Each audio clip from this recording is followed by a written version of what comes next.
অনেকের মতোই আয়নাঘরে ঠাঁই হয়েছিল বিএনপির স্থায়ী কমিটির সদস্য সালাউদ্দিন আহমেদের। ১-২ দিন নয়, টানা ৬১ দিন আয়নাঘরের নির্জন কক্ষে দিন কাটে তার।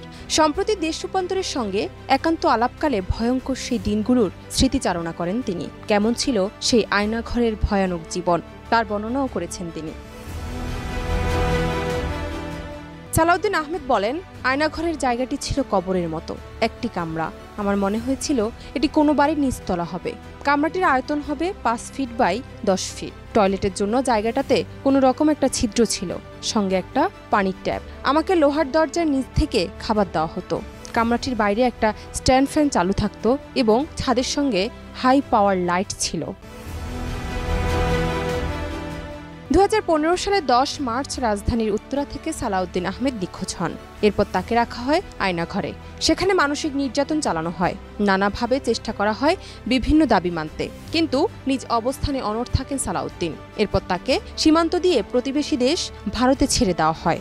দেশে ফিরতে বারবার আকুতি জানালেও আইনের মারপ্যাচে আটকে যান তিনি।